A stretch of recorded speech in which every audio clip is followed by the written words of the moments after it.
मित्रांनो, साधी माणसं या मालिकेच्या आजच्या भागामध्ये आपण पाहणार आहोत. सुरुवातीलाच आपण पाहतो सत्या गाडी चालवत असतो आणि त्याला गाडी चालवून चालवून झोप आलेली असते. तरी पण तो गाडी चालवतच असतो. तो एका ठिकाणी थांबतो आणि तोंड धुतो आणि पुन्हा त्याच्या प्रवासाला सुरुवात करतो. इकडे आता मीरा पण चहा घ्यायला आलेली असते आणि मग ती सत्याला बराच वेळ झालं फोन ट्राय करत असते, पण सत्या काही फोन अजून उचलत नसतो. इकडे आता निरूपा पंकजसाठी त्याची घरातील सर्व कपडे घेऊन जाणार असते. किती दिवस झाले पंकज एकाच ड्रेसवर असल्यामुळे तो कसे दिवस काढत असेल याचा विचार ती करत असते. तिने आता पंकजला कपडे दिल्यावर तो चांगले कपडे घालून इंटरव्ह्यू देऊ शकेल असं तिला वाटत असतं.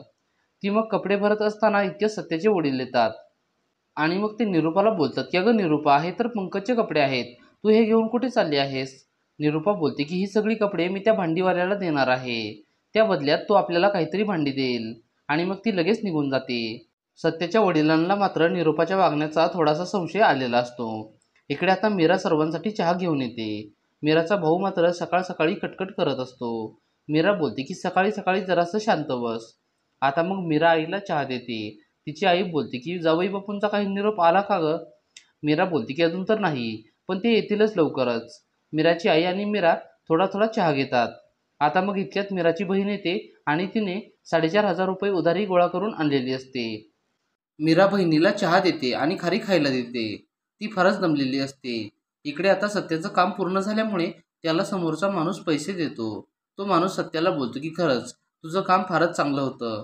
परत जर मला कधी तुझी गरज लागली ना, तर मी तुला नक्की बोलवेल. सत्या पण मग त्या माणसाचे आभार मानतो. आता मग इकडे सगळेजण बसलेले असताना सुजित कुमार येतो आणि मग तो बोलतो की तुम्ही सगळे अजून इथेच का?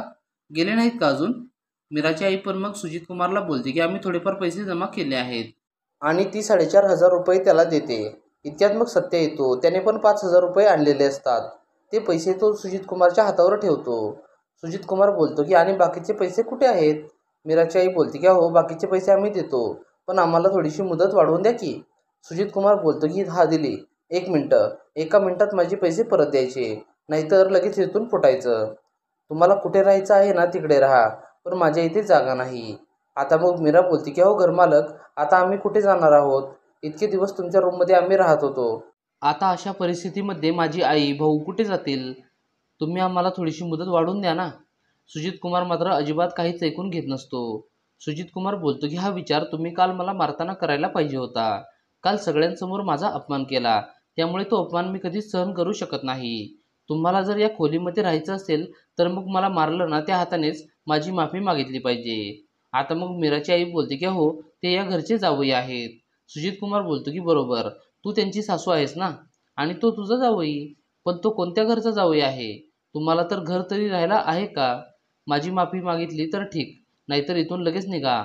आता मग सगळेजण फारच विचारात पडतात. मीरा मग बोलते की आई, चला इथून. माझा नवरा कोणाची सुद्धा माफी मागणार नाही. काल चुकी तुमची होती, त्यामुळे सत्यजितराव कोणाची सुद्धा माफी मागणार नाहीत. सुजित कुमार बोलतो की ठीक आहे, चला मग आता तुम्ही इथून निघा. मीराचा भाऊ मात्र तिथून निघायला तयार नसतो. तो बोलतो की या पनवतीने माफी मागितली तर काय प्रॉब्लेम आहे? आपल्याला आपलं घर परत मिळेल ना.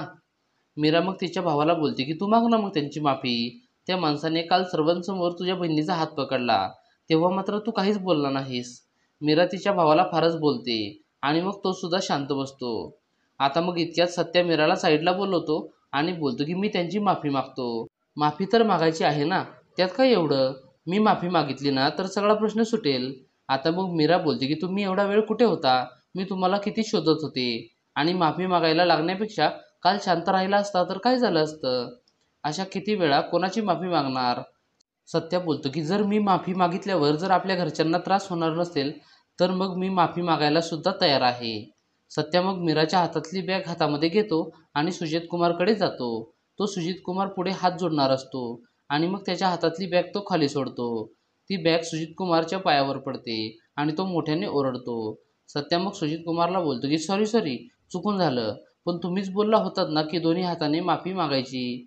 दोन्ही हाताने माफी मागायला लागल्यामुळे ती बॅग हातातून सुटली आणि मग सुजित कुमार सत्याकडे चावी फेकतो. सत्या मग ती चावी घेऊन घराकडे जाणार असतो. तो जाताना मुद्दाम सुजित कुमारच्या डोक्यावरचा टोप खाली पाडतो.